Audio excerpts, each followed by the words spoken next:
Well, hello, this is the old geezer. Wearing a hat today. I'm in the really hot coastal sun, and when you're down in the sun, you have to keep those bald heads covered or you'll get some bad spots there. Well, I'm going to talk to you a little bit about America today. If you'll notice behind me, there's this beautiful, beautiful marshland, and beyond the marsh, there's this lovely river that flows out into the ocean. It's near the swamp.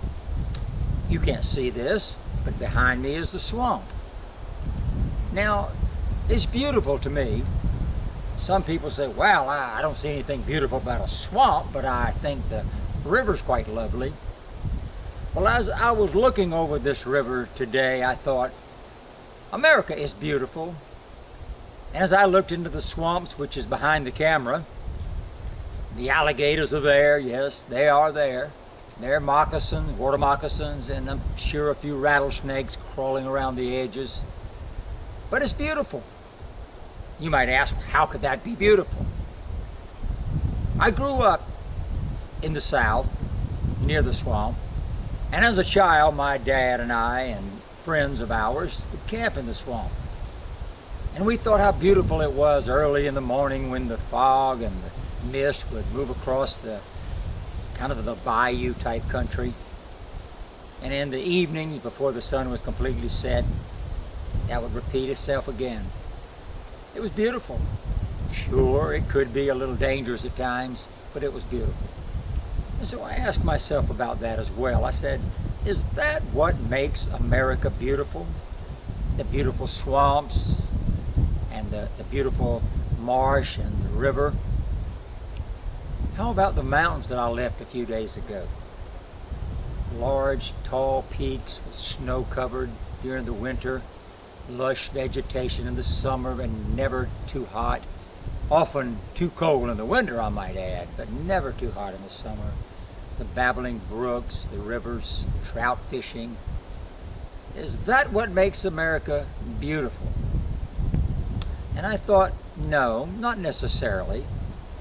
The mountains are beautiful, the swamps are beautiful, the coastline and the rivers and the ocean is beautiful, but other countries have those things, and I suppose they're beautiful too. Then I saw children on my trip. They were playing out in a schoolyard and laughing and running about and giggling and just having a carefree time, and I thought, is that what makes America beautiful? Is she beautiful because children laugh and children play and children have fun? Well, I thought also that other countries have children who play and laugh and have fun. So I guess although it is beautiful, it might not be what makes America beautiful. And I was in church yesterday morning, and I met some of my wonderful old friends that I had not seen in a very long time. Some of them I had to visit in the graveyard next to the church. Others I was able to hug during the service. Well, not during the service. The preacher would have appreciated that, but before and after. And we had dinner on the grounds. It was a wonderful and lovely time of reunion. And I said, maybe this is what makes America beautiful. But then no, not necessarily. Although not often, there are other countries that have worship services and people do go to church occasionally. It's beautiful in America, but it's not all that makes America beautiful. And then I thought about our founding fathers and what they had to say about it.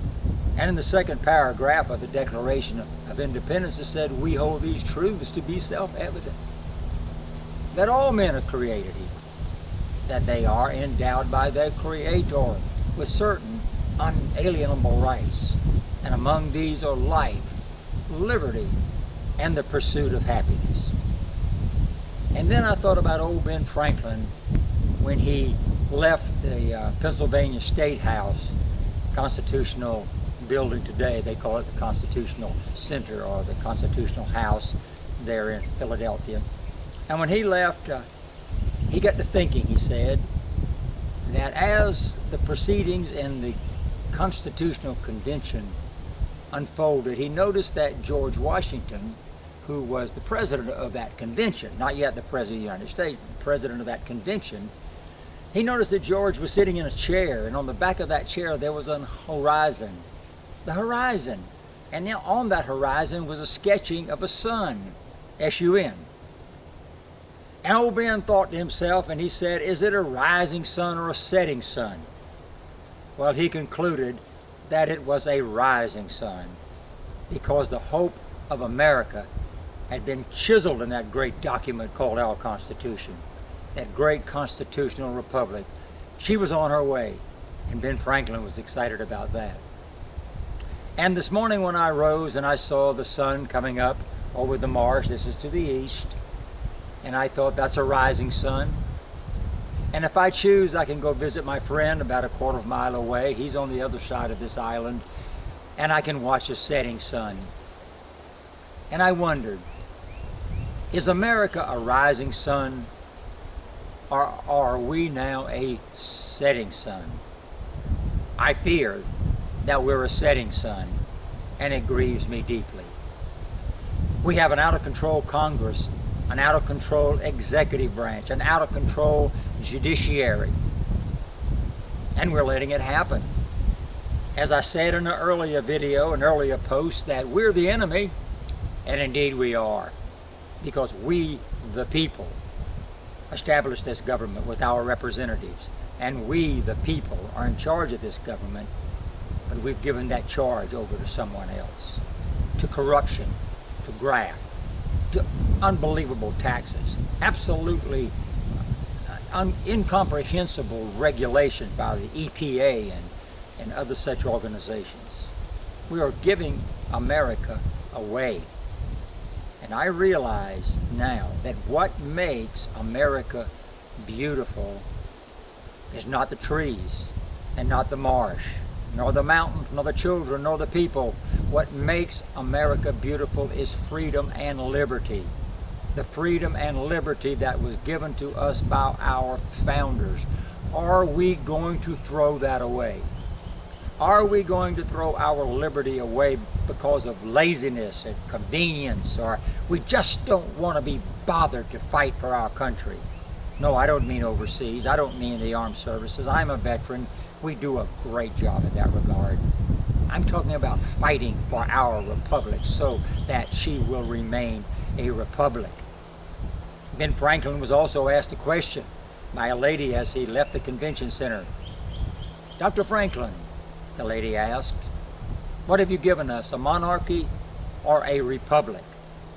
And he looked at her so serious and said to her, ma'am, we've given you a republic, if you can keep it. Are we going to keep it? Or are we going to give it away? It's up to you, and it's up to me. I'm trying to do my part. I'm going to just say it up front. I'm trying to do my part. I teach a course on the Constitution. I want people to know what our founding laws are all about and how the government was restricted in that document. So I ask you, pray for our country. Read your Bible and find out what the Bible has to say about government. And how about the Constitution? Why not study that? Find someone in your community that teaches the Constitution and learn about what you had and what you are losing. Well, folks, I got to go now, but I hope that's good advice, and I hope you'll follow it. So this is the old geezer saying, until next time, God bless you.